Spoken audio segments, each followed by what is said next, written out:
é a aula inaugural da segunda turma do meu curso, o novo paradigma do valor em saúde. Eu vou explicar para vocês do que se trata e vou convidá-los para participar.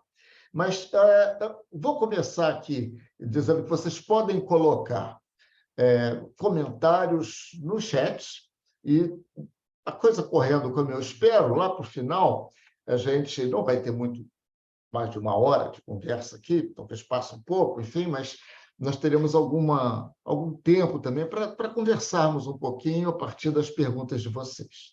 Tá bem? Então, eu vou compartilhar minha tela aqui com vocês. Pronto. Vocês devem estar vendo a tela. Eu escrevi alguns livros de 2010 para cá, na verdade, tem outros, tem pelo menos mais um que não está aqui, que não trata especificamente de saúde. A ideia é utilizar uns modelos que nós construímos. Eu vou passar a utilizar, eu construí, mas vocês sabem que tem uma equipe que a gente trabalha junto, então não é assim uma arrogância da minha parte dizer que eu construí. Mas eu vou me referenciar ao trabalho que eu fiz como autor desses livros, e a ideia é procurar identificar o que vai acontecer como tendência de inovação em vários setores, agora em particular com a saúde. Vou dar um exemplo para vocês. Esse livro é um livro que eu escrevi em 2018, chama-se A Tecnologia que Muda o Mundo. Mas, para o final do nosso papo aqui, eu vou fazer uma surpresa para vocês sobre esse livro. Mas esse livro não é especificamente sobre saúde, apesar de ter vários exemplos sobre saúde, mas ele, lá em 2018, esse livro é um livro sobre inteligência artificial, um livro sobre algoritmos, um livro sobre processos, tecnologias, pessoas, que são, digamos assim, o amálgama dessas três coisas, pessoas, tecnologias e processos, que constituem, digamos assim, o habitat natural da informação.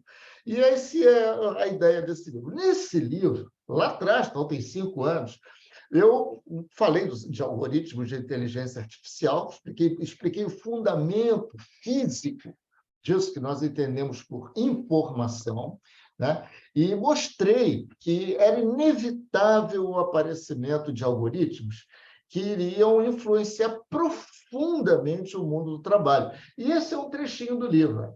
O cenário mais provável para o futuro imediato é o aparecimento de entidades híbridas, amálgamas, como eu chamo às vezes, né? Humanos mais inteligências artificiais, acoplados, pessoas mais algoritmos. E nós chamamos essa entidade, que até agora ela não estava presente na economia. Lá atrás, no livro, eu chamei de centauro, né? Uma entidade híbrida, né? meio homem, meio alguma outra coisa. Né?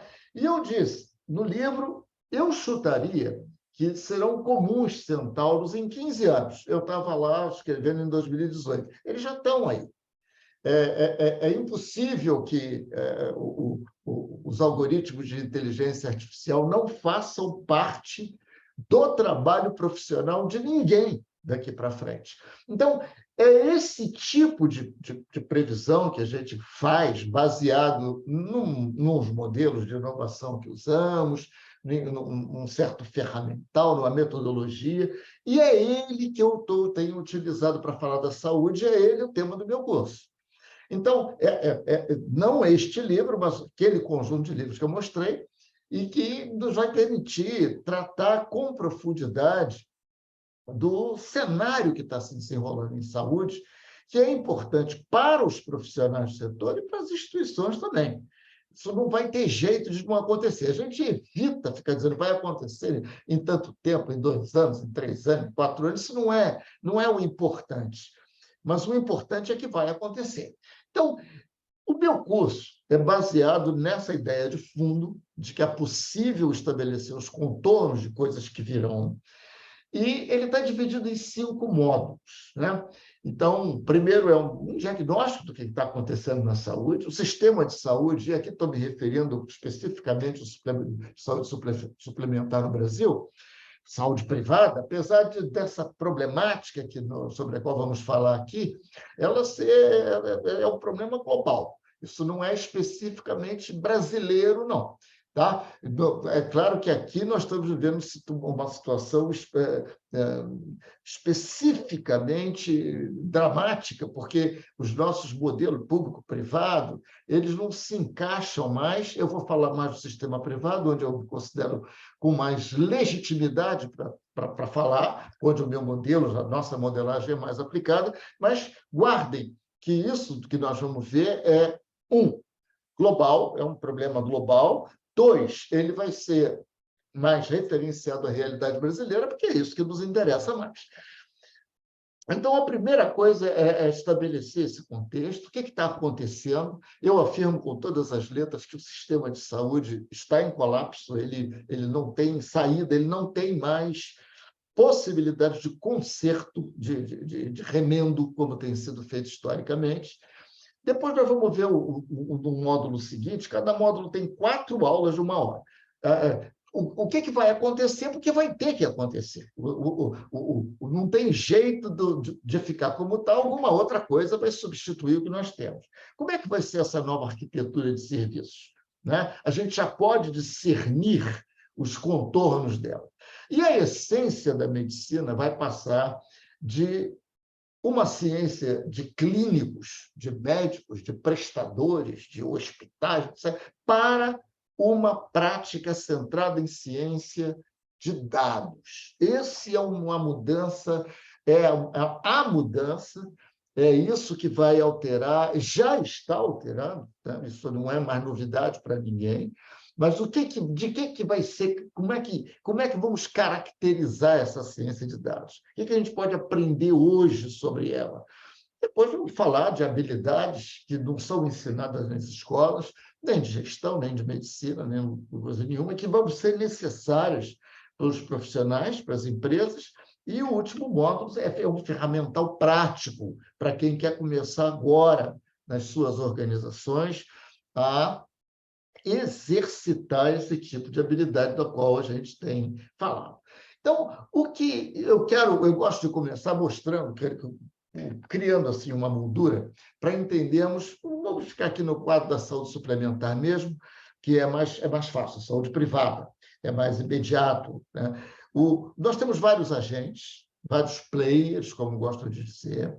Nós temos a empresa que contrata planos de saúde, que tem uma necessidade, né? Ela contrata um plano de saúde para os seus funcionários porque ela quer manter a saúde da sua população de colaboradores, né? Ou então recuperar, caso eles fiquem doentes, mas com custos que ela possa pagar. O usuário, o funcionário dessa empresa, ele gosta de ter um plano de saúde, porque ele quer, se precisar, ele quer ficar bom, ou então ele quer manter a sua saúde, ou então ele quer conviver da melhor maneira possível com alguma condição de saúde que se apresente para ele. A operadora, que faz a intermediação, né, entre a empresa e o funcionário da empresa, e a gente fala especificamente disso porque na saúde privada 70% ou mais do financiamento vem de empresas que contratam planos de saúde para seus funcionários. Então, essa operadora fala, beleza, eu faço essa intermediação, e guarda, aí já é uma intermediação esquisita, porque na era da informação, indivíduos precisarem de um intermediário para fazê-los encontrar o melhor plano de saúde ou o melhor prestador de serviço, é estranho, mas beleza, é assim que funciona, legal. Não a operadora faz a intermediação, o grande problema das operadoras, planos de saúde, cooperativas, seguradoras. Eu estou usando o termo operadora, né, como um termo que engloba essas coisas todas, né, apesar de sabermos que são entidades até juridicamente diferentes, né. Ela faz isso, mas as operadoras hoje estão quebradas.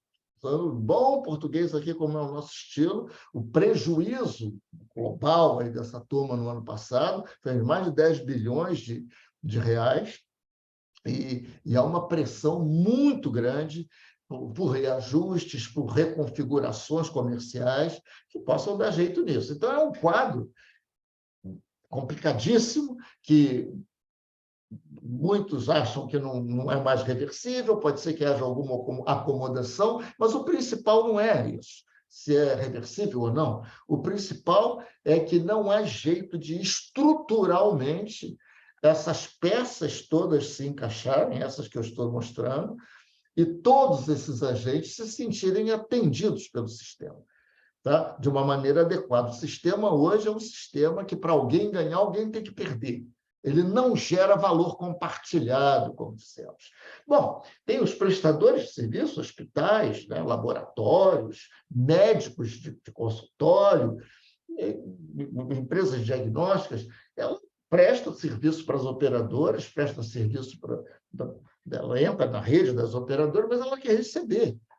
E ela também está... Não adianta a operadora dizer que está sem dinheiro e que não pode pagar, é porque ela tem que pagar. Então, ela quer receber em dia. A indústria de materiais, de próteses, de medicamentos, também tem suas demandas, quer demonstrar o valor, a custo-efetividade dos seus insumos, na verdade, dos seus remédios, das suas próteses.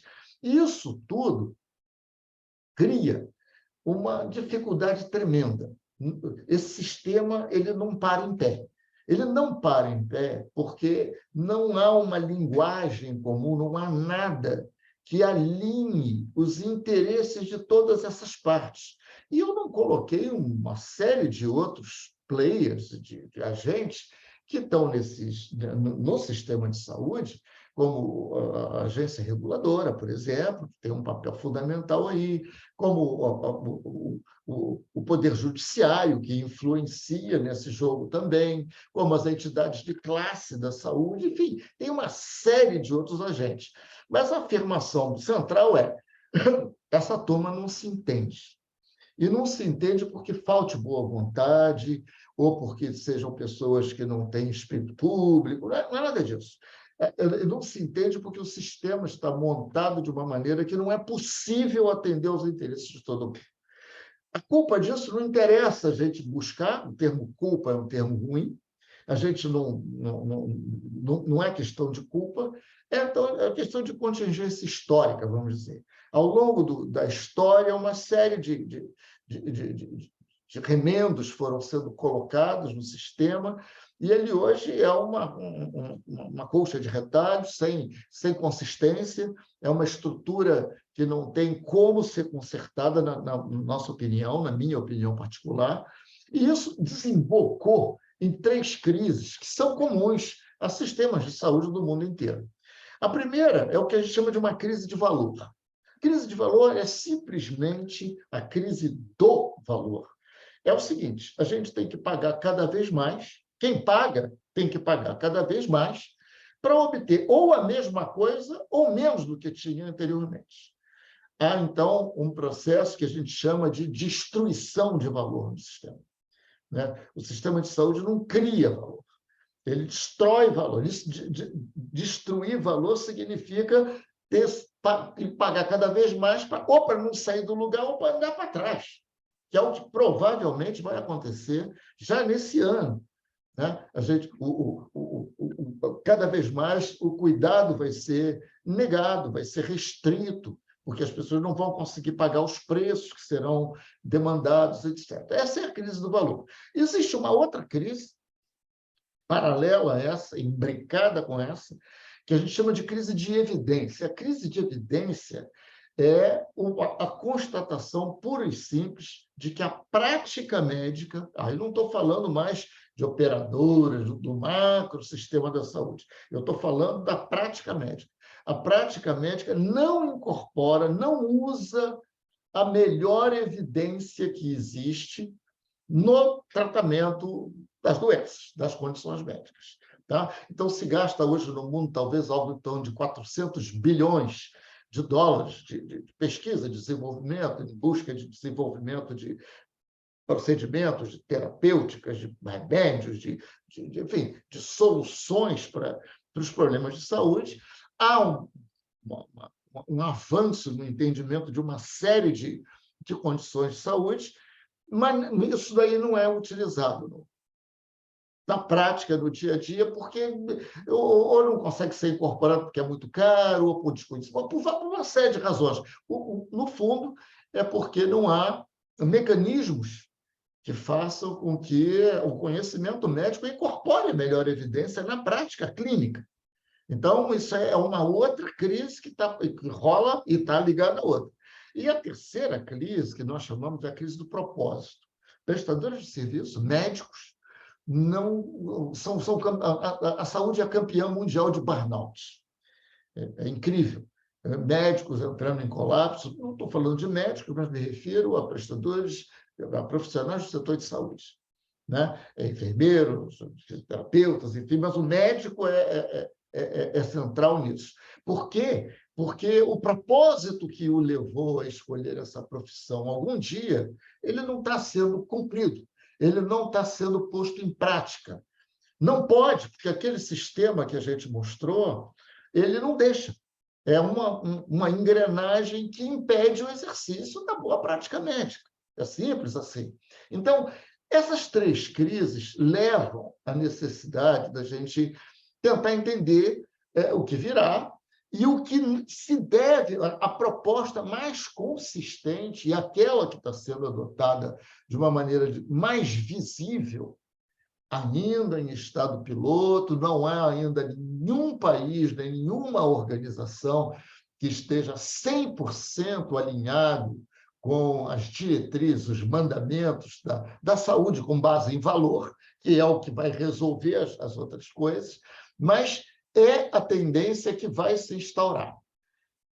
A gente pode afirmar isso da mesma maneira que eu afirmei há 5 anos atrás, que seria impossível algum profissional de algum setor ser relevante se não tivesse acoplado de alguma forma a algoritmos de inteligência artificial. É o mesmo modelo mental, ou o mesmo processo de pensamento que me permite afirmar isso que a gente começa a afirmar agora, que é o objeto do nosso curso. O paradigma do valor é o paradigma que vai resolver. Vamos tentar entender, então, o que é esse paradigma do valor. Vamos olhar de novo aqui, ó. Os agentes do sistema, eu já me referi a ele, tem usuários das empresas, das várias empresas que contratam planos de saúde, operadoras, como eu estou chamando. Essas operadoras contratam serviços de prestadores de serviços como laboratórios e hospitais. Esses laboratórios, hospitais, consultórios, têm fornecedores, do qual recebem remédios, próteses, etc. Então, há fluxos de dinheiro, né? A gente não pode deixar de falar desses fluxos de dinheiro, porque isso é a chave para a gente entender a noção de valor, que é uma noção econômica. O problema da saúde, se a gente quiser olhar de um nível conceitual mais abstrato, é que só se fala em dinheiro. Não se fala em valor, que é o que dá sentido ao dinheiro. Dinheiro desvinculado de valor vira uma perversão. Aí é cada um querendo tirar o máximo que puder, que é o que a gente tem hoje no sistema, de um modo geral. Porque essa noção de valor não existe em saúde. É a crise do valor. Se existisse, a gente teria em saúde o que temos em outros setores da economia. Nós não temos de pagar cada vez mais e pagar muito. 20%, 30% a cada ano a mais para obter a mesma coisa que tínhamos no passado. Isso não existe, não tem, não há ganho de produtividade, não há geração de valor. Então, nós sabemos, uma fração desse dinheiro também vai direto, né, ou das empresas, ou dos usuários, para os fornecedores, para as farmácias, a gente paga na farmácia algum remédio, coisas desse tipo. O problema que a gente vive aqui é que esses fluxos de dinheiro, eles são só dinheiro. Não tem uma coisa que unifique e que dê sentido ao dinheiro que se gasta em saúde. Em outras palavras, ninguém mede aquilo que a gente entrega para as pessoas em termos de resultados de saúde. Guardem isso. A vinculação entre o dinheiro que se gasta e o resultado que se obtém é que constitui a essência da noção de valor. É isso. Se eu não tenho resultado, ou se eu não conheço o resultado, se não existe resultado nesse relacionamento aqui, onde eu estou passando o mouse, Ninguém fala em resultado. Resultado para os pacientes, óbvio. Os pacientes são o objeto do sistema. Se a gente não fala disso, então, a gente está falando de quê? A gente está falando de quanto eu vou pagar para quê? Para ter acesso a um bom prestador. Mas o que é um bom prestador? É isso que a sociedade, mundialmente, né? Não é aqui só no Brasil, não, se questiona hoje. O que é um bom prestador? Aquele que todo mundo diz que é bom? Por que a gente não define essa coisa de bom prestador de outra maneira? Bom prestador é aquele que demonstravelmente produz os melhores resultados nas condições de saúde que trata. Essa é a essência da saúde com base em valor. Então,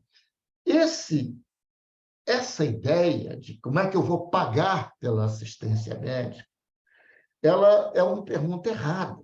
A gente devia perguntar como é que eu vou tornar a assistência médica pagável. Como é que eu vou reconfigurar esse jogo de interesses que estão aí, de relacionamentos comerciais, etc., de modo que seja pagável, porque do jeito que está, não é pagável. O sistema está escorado, está sobrevivendo por respiração boca a boca, artificialmente. Nós sabemos disso. Essa é a pergunta que a saúde, a ideia do valor em saúde, saúde com base em valor, traz. Nós temos que ver como tornar isso pagável. E a resposta que já está sendo dada é: o sistema será pagável se nós conseguirmos vincular os seus resultados, aquilo que ele produz para as pessoas, àquilo que eu pago para obter esses resultados. Não há nada além disso. Só que falar é fácil, nós sabemos. É muito simples estabelecer isso. Ninguém discordaria disso. Pô, ninguém discorda de saúde com base em valor. Tá? Mas, na hora de botar em prática, aí as dificuldades aparecem. E elas são muitas, porque nós estamos falando de um sistema que tem 100 anos e que, modelado e funcionando de acordo com um paradigma, com um modelo, e que a gente está propondo que esse modelo seja substituído por um outro modelo. Então, não é só questão de trazer tecnologia e botar dentro do sistema que a gente tem, utilizar mais a inteligência artificial, ou fazer... Não. Nós estamos falando de outra coisa. Nós estamos falando de começar com o resultado entregue. E, a partir desse resultado entregue, a gente vai reconfigurando o sistema para que ele comece a entregar melhores resultados. Foi assim na indústria aeronáutica, foi assim na indústria de telecomunicações, foi assim na indústria automobilística. Por que não cai mais avião hoje? Estou exagerando um pouco, mas por que a aviação civil é seguríssima, segura milhões de voos todo dia? Não cai avião. Porque o sistema aprendeu com os erros do passado. Isso não existe em saúde. Entende? Não há nenhum mecanismo que abra a caixa preta da saúde para expor os resultados que estão sendo obtidos, nos permitindo, assim, tomar medida para melhorar esses resultados. O cerne da proposta do valor em saúde é esse. Então, na verdade, hoje, reparem, ninguém sabe pelo que está pagando. Eu estou falando de uma coisa estrutural.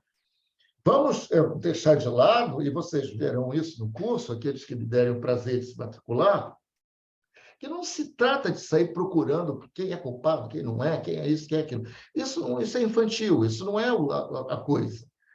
A coisa é como é que a gente entende o problema, que é o que a gente está tentando fazer, né? E propõe medidas. O problema ele está equacionado. Esse problema, esse sistema, do jeito que as relações estão estabelecidas, ele não funciona, ele é disfuncional.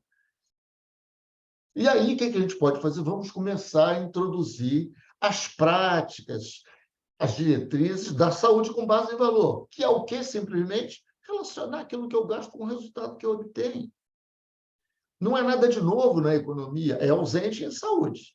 Mas na economia, nos vários setores das atividades econômicas, é isso que existe. É por isso que Um automóvel hoje, vamos dizer, é muito melhor, um automóvel mais simples, mais básico, é muito melhor e muito mais barato, muito mais acessível do que eram os automóveis na época do Henry Ford. Os melhores automóveis que a General Motors produzia nos anos 20. É incomparavelmente melhor e mais barato. É esse mecanismo que a gente está falando. Então, a gente hoje não sabe, a saúde, a caixa preta da saúde não abre. E a gente, então, não aprende. Então, nós somos realmente, nós, eu e as pessoas que, como eu, defendem que essa é a saída. E, aliás, a gente não precisa nem defender muito, porque isso já começa a acontecer, assim, quase que por gravidade, né? Experimentação. Nós vamos ver em grandes empresas americanas, não tradicionalmente em saúde, algumas brasileiras também, já tentando entrar pelas bordas desse sistema, tem que ser pela periferia. Tentar martelar essas ideias dentro desse sistema estabelecido, ele vai ter encrenca, não vai dar certo. Isso tudo a gente aprende certas regras que a gente chama de heurísticas, que são regras que não são rigorosas do ponto de vista científico, mas são boas o suficiente para nos dar linhas, rotas, para nos indicar boas rotas de ação. Então, nós temos que abrir a caixa preta. Abrir a caixa preta é vincular dinheiro a valor, dinheiro a resultado. Valor é a vinculação, a parametrização, vamos dizer assim, né? do resultado pelo dinheiro que se está gastando para obter aquele resultado. Como é que você faz isso?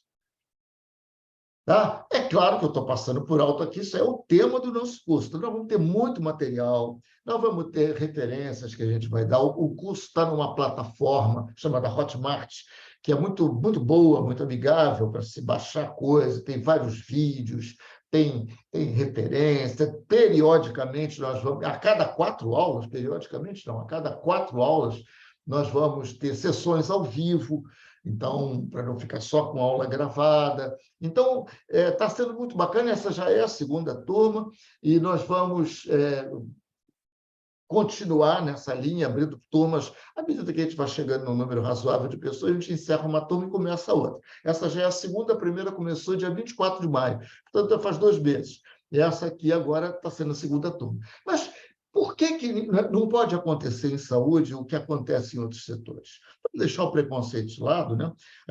Preconceito são aquelas ideias de não, saúde é uma coisa completamente diferente. E, obviamente, saúde não é hambúrguer, saúde não é automóvel, saúde não é avião. Mas nós não estamos falando de setores econômicos particulares, nós estamos falando de atividades que funcionam bem, ou pelo menos funcionam com alguma sustentabilidade, em que todos os players se percebam ganhando. Uma montadora de automóvel orquestra talvez 300, 400, centenas de fornecedores para produzir um automóvel. Fornecedores de peças diferentes, de componentes diferentes, etc. Todos eles têm que ganhar dinheiro. Eles só ganham dinheiro se o consumidor, lá na ponta, que é quem compra aquele carro, se dispõe a pagar o preço que a montadora precisa para remunerar todos os elos da cadeia aqui. Essa é a noção de valor. Não tem uma equação. Eu vou mostrar uma formulinha aqui, mas não pensa muito nisso. Pensa no por que isso funciona. Por que isso funciona e outras coisas não funcionam? E a saúde não funciona? Por que não pode ser assim? Por uma razão. Porque o consumidor ou o pagador, caso aqui é o consumidor final, sabe pelo que está pagando quando ele compra o carro. Ele vai na concessionária, ele faz um test drive, ele entra no carro, ele acende a luz, ele experimenta o banco, ele dá ele ouve, ele pede opinião, ele sabe quanto o carro consome, sabe quanto dura, sabe o valor de renda, ele sabe tudo. Ele tem a informação que permite com que ele tome uma decisão sobre o carro. Então, é impossível um sistema, estou dando sistema de automóvel, podia estar falando de hambúrguer, podia estar falando de telecomunicação, podia estar falando de o que quisesse. É impossível na economia hoje você ter Tá bom, uma montadora de automóvel que faça carros que vão quebrar depois de 2 meses. Ela sai do sistema. O consumidor tem informação. Acabou aquele negócio que tinha na minha época, né? Eu não sou tão garotinho assim. Na minha época, a propaganda do carro lá dizia: compre o meu carro, compre o carro X, porque ele pega de manhã. Já era uma grande coisa o carro pegar. Hoje isso não existe, todo carro pega de um carro que não pegar de manhã não está no mercado. Então, essa ideia ela foi muito bem sintetizada por esse autor, Michael Porter, que é um dos objetos, é uma das referências do nosso curso. Michael Porter ele escreveu em 2006, 2007, este livro que eu estou mostrando para vocês, né? Eu não sei quem está me vendo aí na telinha, esse livro chama-se Redefining Healthcare. É um livro que lançou essa ideia que eu estou resumindo para vocês aqui. É uma das referências básicas do nosso curso. O outro é um livro do Clayton Christensen, que também está aqui, mas que trata de uma coisa que eu vou falar em seguida, lá na frente. Foi o Porter, que é um livro maçudo, é um livro acadêmico, tem a letrinha pequenininha, etc. Não é uma coisa para... É um livro para quem quer estudar o fundamento mais fundamental, né, dessas ideias que a gente está resumindo aqui e que vai explorar no curso de uma maneira agradável, de uma maneira bacana, legal, engajadora e tal. Mas ele diz assim, isso é um dos centros da coisa dele. Se a gente começar a medir e divulgar desfecho é o resultado para o paciente. Né? Essa aí é a medida mais importante que você pode tomar para transformar o sistema de saúde. Agora, a gente já percebe aqui a lógica disso. Desfecho é o que interessa para o paciente ou para o usuário do sistema. Não é se o hospital tem mármore, é bonito, se os médicos são bons, isso não importa. Ou importa só como a aproximação daquilo que realmente importa. O que realmente importa é o desfecho, que não é divulgado. Repare, ninguém conhece desfecho. Exemplo assim, bem concreto para vocês fixarem bem. Hoje no Brasil especificamente, existe assim uma corrida para se montar centros oncológicos. Todas as grandes empresas de saúde estão montando, já montaram, ou estão em vias de começar a montar centros dedicados à oncologia, tratamento de câncer, vários tipos de câncer. É um excelente negócio, me permitam falar assim, é deselegante falar assim, mas vocês já entendem o meu estilo de me comunicar. Né? É um negócio muito bom como business, por quê? Porque cada vez mais gente envelhece, fica com condições crônicas, e uma delas é o câncer, e o câncer é o que a gente sabe que é. Né? Então, são condições os tickets são altos, os preços dos tratamentos são altos, a demanda é cada vez maior por questões demográficas, os hospitais tradicionais não estão equipados para tratarem desse tipo de condição, digamos assim, de uma maneira mais eficiente.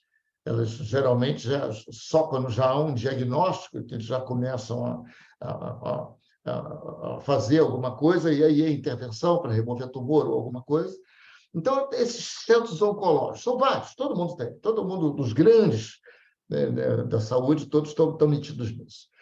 Então, todos oferecendo a mesma coisa, tratamentos integrados, bem coordenados, vários tipos de câncer, de mama, de pulmão, de próstata, de tudo. Eu pergunto, como eu fiz num artigo que publiquei aí no LinkedIn, vários de vocês me acompanham, né? Se eu for diagnosticado um tumor de próstata, eu não tenho tumor de próstata, só para dar um exemplo. Qual prestador desses, qual centro oncológico desses, ele tem os melhores resultados, desfechos, né? Resultado igual a desfecho, para homens com câncer de próstata, que tem o mesmo perfil que eu? Essa pergunta a gente não consegue responder. Essa informação não existe.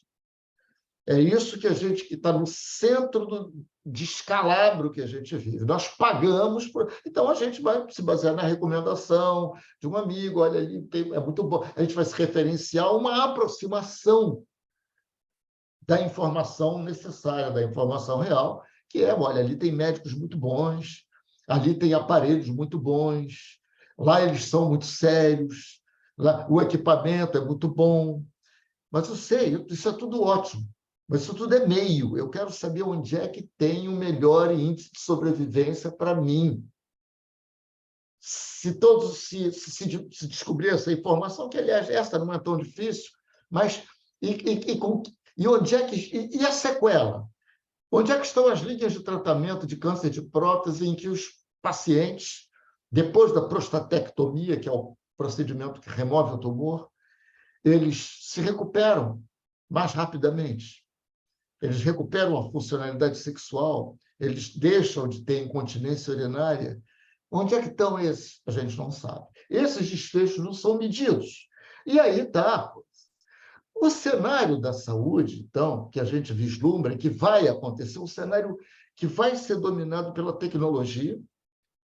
A tecnologia será central, mas não a tecnologia embutida nesses modelos que a gente tem hoje, porque esses modelos são incompatíveis com o tipo de tecnologia. Eu vou dar uma ideia. Eu estou falando de uma tecnologia que vai partir dos dados de cada indivíduo. Nós hoje já temos condição para isso. Dados, informações demográficas, idade, comorbidade, genoma, indivíduo a indivíduo. Isso provavelmente vai estar num aplicativo que será controlado pelo próprio indivíduo. Aqui eu estou fazendo uma visão de futuro lá longe, né? Lá longe, que não tem isso aqui ainda.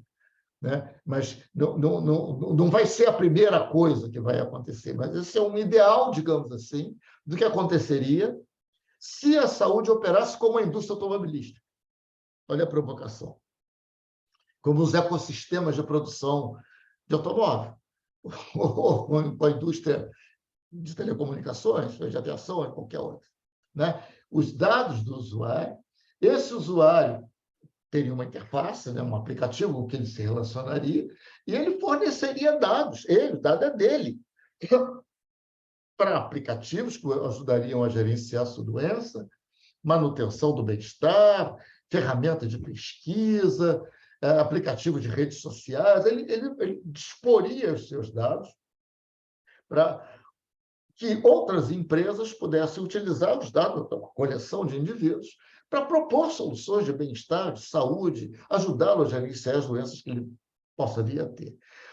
Da outra ponta, essa plataforma que está na mão do usuário, né, uma controlada por ele, né, coletaria dados desse usuário com a autorização dele, da rede de prestadores, dos hospitais, laboratórios, etc., das farmácias, de medicamentos, da rede de atenção primária, isso é, daquelas instâncias em que o paciente inicia um tratamento, às vezes num consultório médico, no setor público, né, nas unidades básicas de saúde, de alguma forma, né? Os exames que ele faz.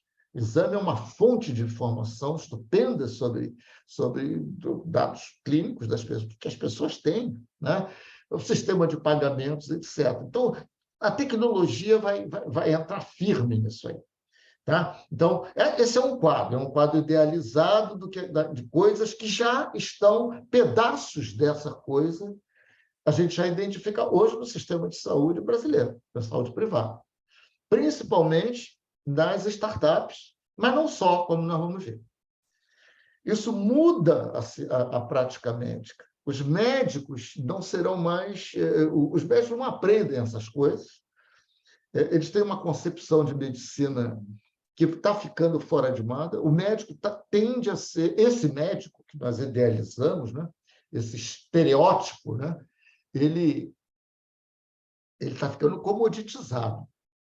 O grande especialista que a gente identifica, associa a figuras assim como no imaginário, né, como o Dr. House, que sabe tudo, isso tudo vai migrar para a tecnologia.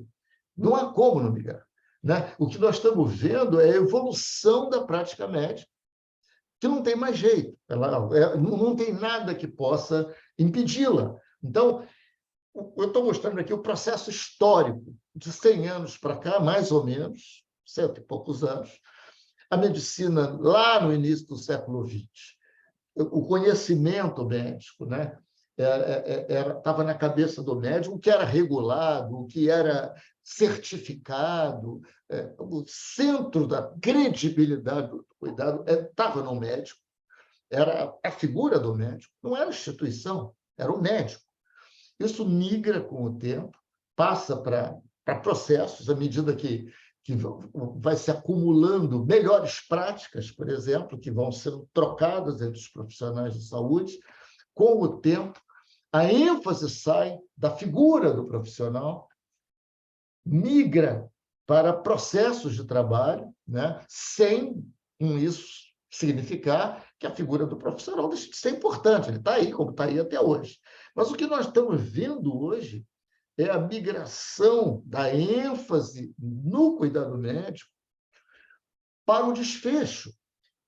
A saúde já tem condição de garantir, entre aspas, isso aqui é importante qualificar, e nós vamos qualificar bem no curso, a entrega de bons desfechos em talvez 90% das condições médicas. Não do jeito que o serviço é organizado. Não do jeito que o cuidado é organizado. O cuidado não é organizado para produzir os melhores desfechos. Então, ele não produz. Mas se a gente tomar as providências para produzir essa organização, não há porquê nós não tenhamos resultados. Como já temos, nós vamos ver casos, e vou até citar um aqui, tudo depende da organização do cuidado médico, não depende de melhores médicos, percebe? Não é isso. Ou de melhores hospitais com mais aparelhos. Não. Depende de uma maneira de encadear o processo de cuidado. Se a gente quisesse fazer uma analogia provocativa, né? Diríamos, depende do processo de produção do cuidado, porque os desfechos a gente já tem condição de fazer. Então, hoje, o que a gente tem na saúde é uma fração de uma população qualquer que vai precisar de cuidados de alto custo, alta complexidade, sempre vai existir, em qualquer população, e uma grande massa de usuários, 90% talvez, né, que não tenham condições e demandem para que tenham bons resultados de tratamento a figura de grandes especialistas, porque não é alta complexidade. E, no entanto, o que dá dinheiro em saúde, o big business da saúde, o que se estimula em saúde é a presença do profissional caro, da instalação cara, da tecnologia de última geração dentro dos nossos hospitais, quando, na verdade, é uma minoria que precisa desse tipo de cuidado. O que a gente está dizendo é que 90% das intervenções médicas poderia ser resolvida aqui, tá? Em processos de cuidado que incorporassem tecnologias de vários tipos e menos a expertise de profissionais caros. Não há necessidade para isso. Não há necessidade para produzir bons resultados. Só que nós ainda continuamos a achar que boa assistência médica é sinônimo de mais hospital de alta complexidade, quando é o contrário. E eu também, quem acompanha meus escritos, minhas pesquisas, sabe que na Europa, por exemplo, o Reino Unido, por exemplo, o sistema de saúde inglês tem sido tradicionalmente considerado um dos melhores do mundo, está numa crise que tem a ver exatamente com isso. Tá? Com essa ênfase que se dá, é claro que tem 1000 fatores que influenciam no fato disso ser como é, mas não precisaria ser assim. Se nós iniciarmos um processo de mudança paulatino, projeto piloto, devagar, não pode tentar mudar as coisas por decreto, porque não vai funcionar, isso tem solução. Então, é aquilo que eu estou dizendo, olha, diagnosticar é um bom... e tratar hospital de alta complexidade. Dá dinheiro, é um bom business. Antecipar e prevenir, aquilo que eu mostrei na base daquela rampa ali, ela não é bom negócio, não dá dinheiro, não tem dado dinheiro. E a grande transformação na saúde que a gente está vendo é que, começa a ficar demonstrado que, até em termos de negócio, antecipar e prevenir, que é o contrário de diagnosticar e tratar, né? O que a gente está dizendo é isso. Aqui estão os hospitais de alta complexidade, são hospitais mesmo, ou os centros oncológicos, tudo é alta complexidade. Aqui a gente vai ter atuação em prevenção, a partir de que dos dados que estão disponíveis. É só a gente incorporar essas tecnologias que já existem, que outros setores usam, adaptadas, esses algoritmos para o comércio, enfim, para o entretenimento, para outras coisas. Mas o mesmo tipo de tecnologia existe em saúde, onde se produz a quantidade, talvez seja o setor que mais produza dado entre todos, né? E a gente não tem. Se a gente começar a utilizar, isso não existe. Essa proposta de centrar o sistema de saúde, não no hospital, que está aqui, mas aqui, que é a tendência que a gente está vendo se desenrolar e que tem tudo a ver com saúde com base em valor, tudo a ver com a concepção de valor, é cuidar para que as pessoas possam pagar por um benefício concreto que elas vão ter. Que benefício concreto é esse, gente? É muito fácil formular. Esses grupos de pessoas que a gente está se referindo, é claro que elas têm que se segmentar. Alguns são crônicos, por exemplo, não são agudos, não estão em estado de precisar, mas elas estão. Então, a gente pode tratar delas, a gente pode cuidar para que eles convivam bem com a condição crônica, com boa qualidade de vida. Pode medir a qualidade de vida.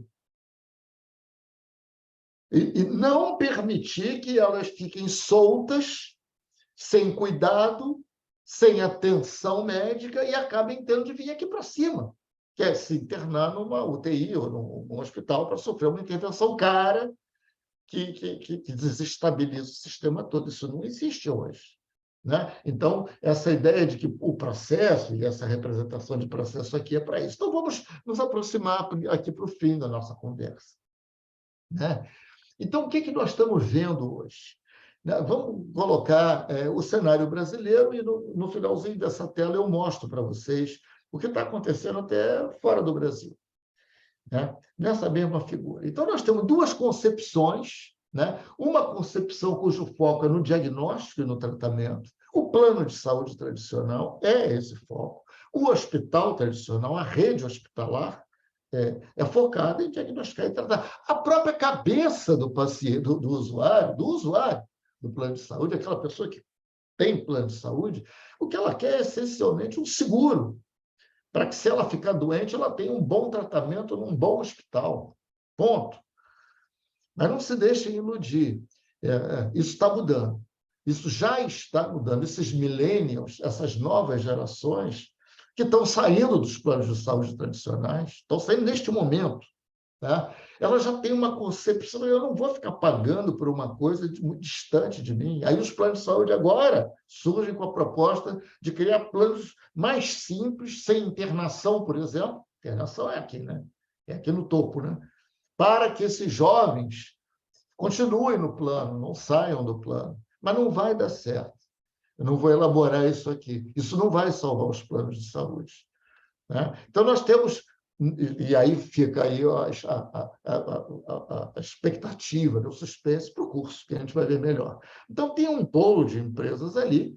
Do lado aqui de baixo, que estaria supostamente focado não em diagnosticar e tratar, mas em antecipar e prevenir, aqui, onde eu estou passando pausa, que é outra concepção, é outra coisa, é outra lógica econômica, é outra lógica de cuidado, é usar tecnologia para prevenir a complexificação do usuário, que vai obrigar ele lá para cima. Existe uma empresa brasileira, que é o ecossistema DASA, podemos citar os nomes, é uma única empresa grande que se origina nos laboratórios DASA, é a maior empresa de exames do Brasil, das Américas, eu acho, uma das maiores do mundo, faz exame de tudo quanto é jeito, então tem muito dado. E, em 2019, eles falaram: nós não queremos estar aqui, nós não queremos estar lá em cima, mentalidade industrial, né?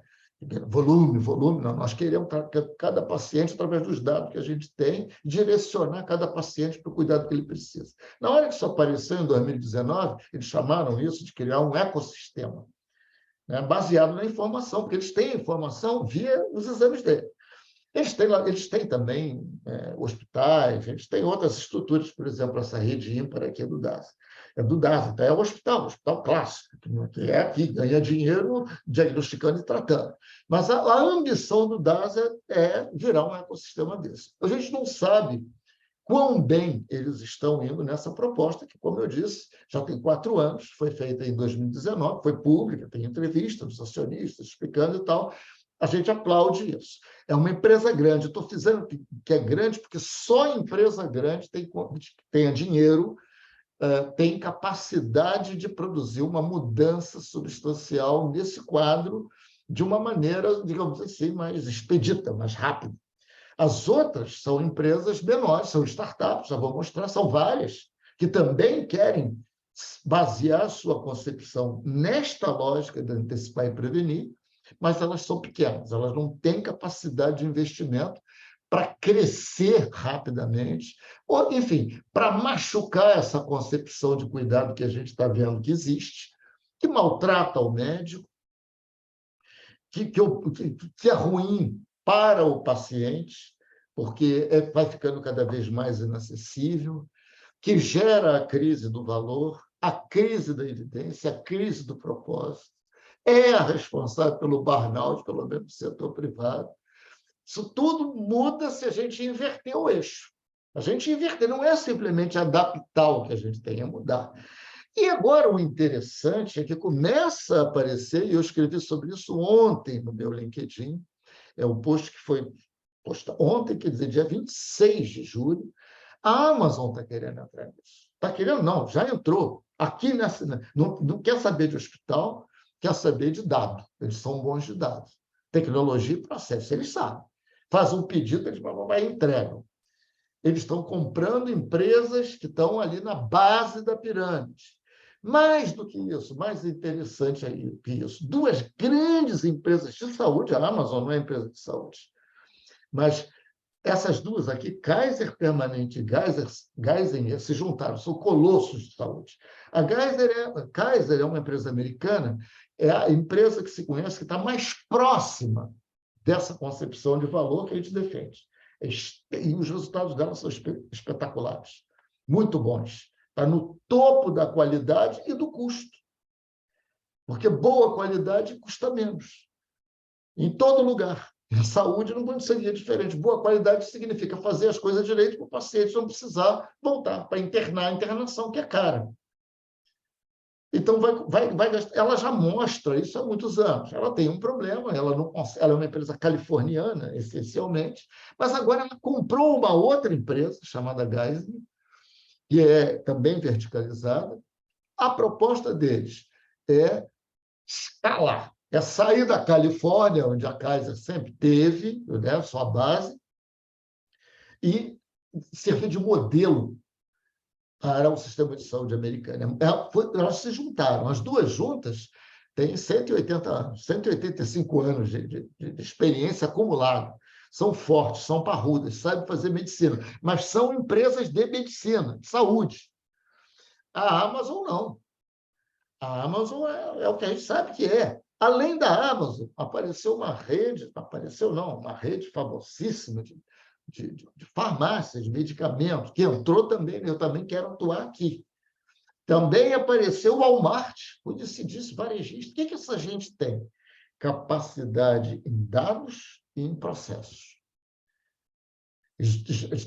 Começaram a montar estruturas de prestação de serviço aqui embaixo, né, na concepção de antecipar e prever, com base em dados, para não ser necessário que o paciente suba essa rampa aqui e precise se internar.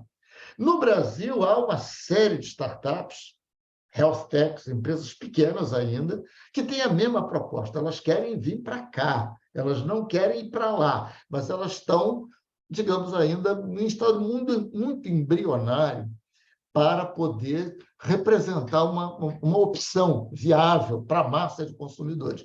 Eu acredito nelas, E acredito que o futuro vai estar aqui. O médico vai ter o seu papel aqui, isso aqui não vai sumir, a alta complexidade não some, mas não é isso que vai ser a medicina, não vai ser mais Dr. House. O futuro que a gente vislumbra, portanto, é que operadoras tradicionais, seguradoras, as cooperativas, que não entenderem essa lógica que a gente está mostrando aqui, a lógica informacional, medicina como ciência de dados, ela não tem futuro. As empresas verticalizadas, aquelas que são donas das suas estruturas de prestação de serviços, são seguradoras e prestadoras de serviços ao mesmo tempo, essas empresas elas vão sobreviver. A Kaiser é uma empresa desse tipo. Só que a Kaiser é uma verticalizada que se baseia em dado nos mercados em que atua. Califórnia e alguns outros lugares. Tem 13 milhões de vidas, é grande, mas não é grande a ponto de fazer diferença no sistema de saúde americano. Eles agora querem fazer, porque querem expandir esse conceito baseado em valor que eles utilizam. Eles medem tudo, eles informam a prática clínica a partir do resultado para o paciente, em grande parte das condições médicas. Eles se juntaram com uma outra para ganhar escala para fazer isso. Aqui no Brasil também.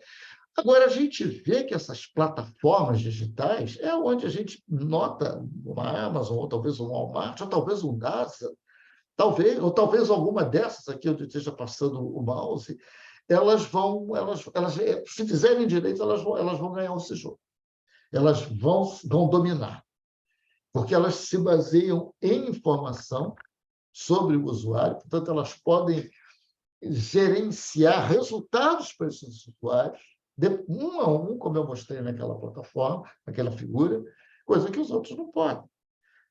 O nível em que elas vão ter que ter hospitais também, aparelhos, certamente alguma estrutura física terão que ter, a Walmart tem, a Amazon está comprando empresas de atenção primária, né? Estão lá embaixo, não alta complexidade, que tem já uma vocação, todas estão olhando para a saúde com base em valor.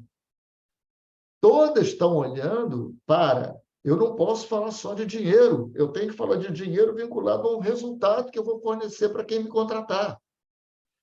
E isso se começa com atenção primária. Atenção primária, na nossa parlância aqui, é tudo que a gente tem que fazer, é a intervenção precoce, antes que a doença, a complexidade se instaure. Vamos chamar assim. Não é muito rigoroso, mas é bom o suficiente. Então, essa coisa de valor para o usuário, né?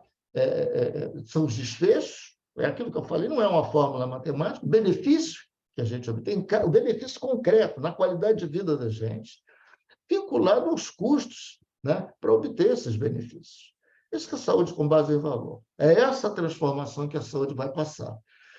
Toda vez que um consumidor de qualquer coisa aceita pagar o preço que cubra o custo de quem produziu aquilo, o valor está sendo gerado. O valor é gerado, assim, são tópicos que veremos bem mais desenvolvidos no nosso curso. Em saúde, esse processo não existe, porque a gente não tem nenhuma ingerência sobre o preço que está pagando. A gente não sabe pelo que está pagando. A gente paga porque não tem opção. Nós não somos consumidores informados. A gente paga o plano de saúde, outra coisa, da mesma forma que a gente usava o orelhão, era o que tinha. Não tinha outra opção para eu me comunicar quando estivesse fora de casa. Então, eu entrava na fila do orelhão. Nós estamos propondo a substituição do orelhão. Não é uma proposta, isso é um movimento mundial.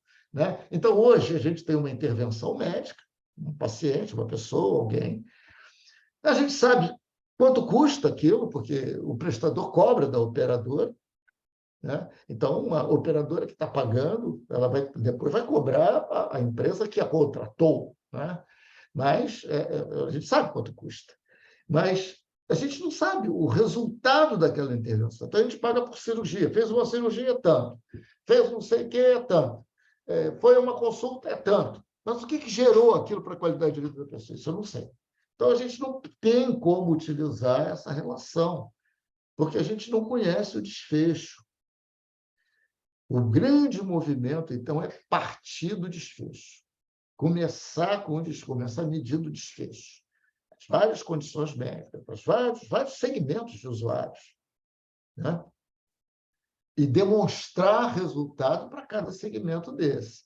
Isso que significa abrir a caixa preta da saúde, aquilo que está faltando, né? É uma coisa tão... não estou dizendo que seja simples, mas conceitualmente não tem dificuldade, porque não tem nada de novo nisso daí, em outros setores. E saúde tem tudo de novo, é tudo novidade. Então, vai exigir uma migração, né, da coisa industrial, em que as pessoas não tinham rosto, não eram individualidades, para segmentos, para indivíduos. Os dois livros que norteiam o nosso curso, esses dois livros aqui, eles tratam de como fazer isso acontecer na prática. E é o que nós vamos fazer. Há um caso brasileiro excepcional, que nós vamos tratar no curso também, é o caso do João Vasque. João Vasque é o programa de Joinville, é um programa do SUS, para AVC, acidente vascular cerebral. É reconhecido mundialmente como um dos melhores processos de cuidado. Agora, você vê, eu não estou dizendo que o SUS de Santa Catarina ou de Joinville seja eu estou dizendo que a linha de cuidado de AVC deles é campeã. E é assim mesmo que a gente tem que falar, porque não existe valor relacionado a um hospital ou a uma entidade como o SUS ou alguma outra coisa. E o valor é gerado no nível da condição médica.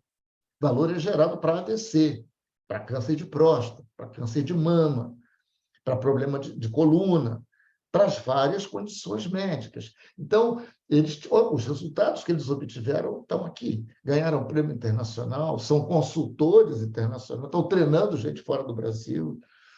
É possível fazer. E numa estrutura como o SUS, mais espetacular de tudo para mim é isso, serve como demonstrador. Vamos ver no curso o que eles fizeram. Aqui não dá tempo. Então, nós já estamos terminando aqui para a gente poder conversar. Mesmo quem tem plano de saúde privado lá em Joinville, prefere o SUS quando o problema é AVC. Por quê? Porque conhece os resultados.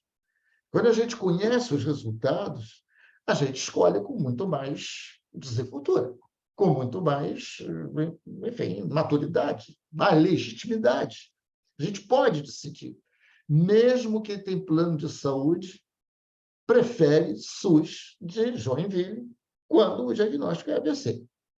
É notável isso. Então, nós estamos falando assim, ó, quando esses desfechos, esses resultados para os vários segmentos são medidos, são auditados, são divulgados, os pagadores vão remunerar quem presta o cuidado baseado nisso, no resultado que gera. Quem entrega o cuidado vão se virar para obter os melhores resultados. Porque é a partir do resultado que o pagador vai pagar a eles. Isso influi todo o sistema. O usuário, que vai poder escolher, eu vou poder chegar para a minha empresa lá, eu quero esse prestador na rede lá, a sua, porque eu sei que ele é o melhor nas condições de saúde que eu estou, para a minha idade e tal, para tratar das condições crônicas que eu tenho, etc. Né? Os provedores vão ter que competir para produzir cada vez melhores desfechos. Quem paga vai exigir esses desfechos. A indústria de medicamentos, de próteses, vai ter que se mostrar o custo-benefício dos seus produtos. Essa é a lógica da saúde com base em valor, né? É disso que a gente está falando aqui. É simples? Não, não é simples. A gente vai passar um período construindo isso. Nosso curso vai percorrer todas essas etapas. O que é preciso para ser uma instituição que possa experimentar práticas de saúde com base em valor, para ser um profissional que entenda isso. O médico, daqui a muito pouco tempo, ele vai precisar entender bem essa lógica que a gente está colocando aqui. Então, o nosso curso é sobre como transformar, botar isso na prática. Como eu disse, e já me preparando para encerrar, falar do curso, convidar vocês para se matricularem no curso. Tem uma oferta especial aqui para vocês, para quem for lá e quiser a matrícula. Os desfechos começam a ser auditados para os vários segmentos. Vai haver resistência, Isso nunca acontece sem resistência.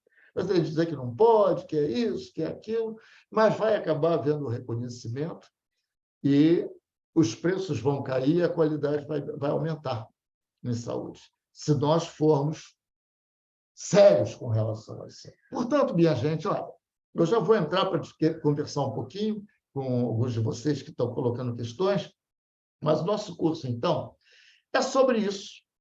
São 5 módulos de 4 aulas, cada uma, aulas de 1 hora. São pré-gravadas essas aulas, então elas já aparecem na plataforma, é só baixar, assistir. E, após cada grupo de 4 aulas, a gente tem uma sessão ao vivo aqui vem Zoom para tirar dúvida, porque senão fica uma coisa só à distância, sem contato. Né? Então, é assim. Se eu perguntar quanto é que custa isso, o preço está aí, R$ 997. Você pode pagar de várias maneiras, desde 12 de 99 até uma de 997. Aqui está o link onde você faz essa compra. Tá? Eu vou pedir a Marisa, minha assistente que está nos assistindo, que copie esse link aqui, ó, e colhe no chat para vocês poderem entrar lá. Não, eu mesmo colo daqui a pouquinho, eu acho que eu consigo fazer isso, para vocês não terem que copiar, mas está divulgado lá no meu LinkedIn, etc. Quem fizer isso, os primeiros 20 vai ganhar esse livro. Tá? Eu mando o livro para vocês. Então, vocês entrem lá na plataforma, nesse link aqui onde eu estou passando o mouse, escolham a opção de pagamento que vocês querem.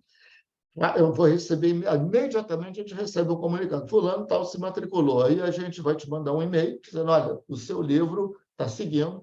É um livro digital, que a Amazon que vai enviar, então é uma coisa acima de qualquer suspeita.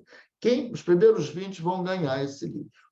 Tá? Eu quero convidar vocês a assistir para vocês conhecerem. Se tiverem alguma dúvida, entrem lá no LinkedIn, me mande uma mensagem, procura meu nome, né? Clemente Nobre, quem ainda não me segue, e me manda uma mensagem pelo inbox, se tiverem alguma dúvida.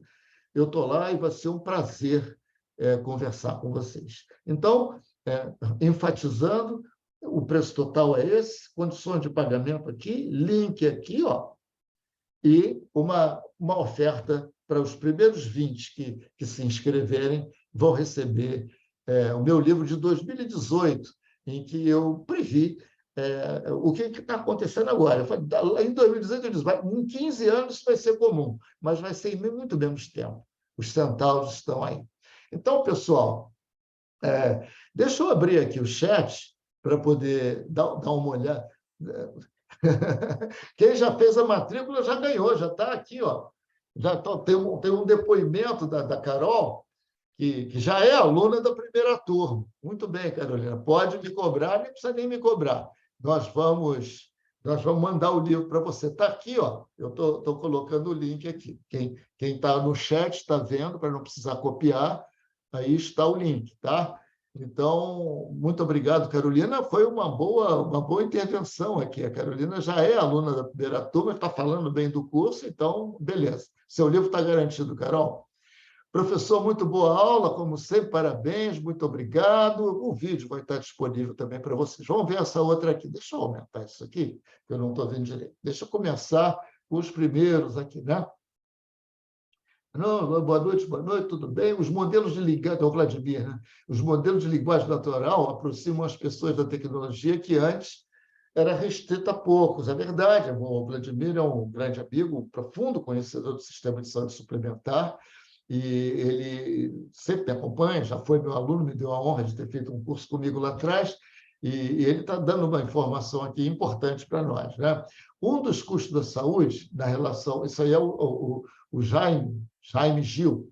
Um dos custos da saúde da relação operadora-prestadora é o custo administrativo, é verdade. E da glosa, pois as operadoras montam estruturas caras para glosar cada vez mais, né? E os prestadores, além do custo, tudo verdade. Tudo que a gente está vendo no sistema é a consequência do sistema em que ninguém confia em ninguém. Quem paga não confia em quem recebe, me perdoem a maneira de falar, mas é a minha maneira de falar, em bom português é isso. Então, montam-se mecanismos, porque eu sei que o outro vai fraudar, Então, e eu, como sei que o outro já sabe que eu vou fraudar, eu também tomo minhas providências, e fica essa corrida armamentista sem saída, porque não há linguagem comum. Não há uma linguagem que alinhe, não há um interesse que produza o alinhamento, e esse alinhamento tem que ser o valor para o paciente. E valor para o paciente se constrói através do desfecho. Isso é lei de Newton. Tem uma frase do Michael Porter que diz que isso é lei de Newton. É uma lei da natureza, ele não disse que é lei de Newton, eu que digo. Né? Então, este sistema que está aí não tem saída, ele tem que ser reformado, mas tem que ser reformado a partir da premissa correta, que o que diferencia a saúde não é alguma característica especial, sobrenatural, é o fato de a gente não ter informação. E agora...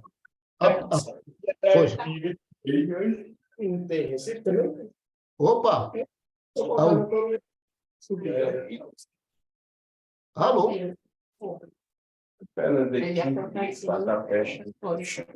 Eu acho que tem algum microfone aberto, é isso? Vocês estão me ouvindo bem?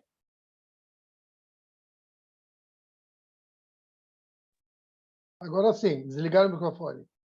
Ah, sim, agora sim. Mas vocês estavam me ouvindo antes, então, também, né? Os comentários. Pode continuar. Então, beleza. Então, gente, é todo tipo de distorção. Agora, a moda, na verdade, não é a moda, as operadoras pressionadíssimas com seus custos estão descobrindo que está havendo fraude de todo quanto é jeito, de prestadores de serviço que pedem reembolso, que ficam com a carteirinha do cliente, abrem conta, enfim. Olha, gente, eu não vou ficar fazendo catarse aqui, porque a gente sabe o que está acontecendo. Né? Então, é uma boa observação dessa, do Jaime, né? Que nos informa aqui, né? Que ele está escrevendo um trabalho, quem sabe se transforma em um livro, que detalha onde estão os desperdícios em hospitais. Já listei 140 situações, né? E eu tenho certeza que vai ser um trabalho espetacular, porque é uma pessoa que se debruça sobre esse tipo de problema, vai achar todo tipo de não conformidade. A gente está indo um pouquinho além, né? A gente está propondo a reconfiguração desse sistema em torno da noção de valor. E aí sim é uma coisa que tem componentes políticos. Não tem jeito do Ministério não entrar nisso, não tem jeito da ANS não entrar nisso, isso não virá espontaneamente dos players do sistema, porque eles não conseguem. Mesmo que eles quisessem, eles não conseguiriam. Então, tem que haver um tipo de programa de reforma, né? Se as operadoras e os usuários soubessem que estão pagando por tanto desperdício, o desperdício na saúde, minha gente, internacionalmente, globalmente, há um número de 30% de tudo que se gasta, aí globalmente, né? Europa, Estados Unidos, custo, é desperdício, é um dinheiro que não precisava ser gasto. 30% de bilhões e bilhões. O sistema americano movimenta mais de 4 trilhões de dólares em saúde. Né? É um negócio extraordinário. Né? E, no mínimo, 30% se considera desperdício. Aqui no Brasil, ninguém, na verdade, tem como fazer essa estimativa de uma maneira rigorosa, mas certamente é mais. Se alguém falar, vamos nos basear em 40%, eu acho que ainda está barato. Tá? Imaginem o que a gente está falando, então. Então, tem o Jaime, tem o Gil, que alguém está dizendo que já tem os 2 livros, é o Jaime e Gil. Eu posso oferecer para quem já tem um dos livros, o livro A Tecnologia que Muda o Mundo, que é a nossa oferta, né, para quem fizer a matrícula. Quem fizer a matrícula e já tiver esse livro, eu vou disponibilizar o outro, tá? Que é o Novo Mercado da Saúde. Eu vou mostrar, é o meu livro mais recente.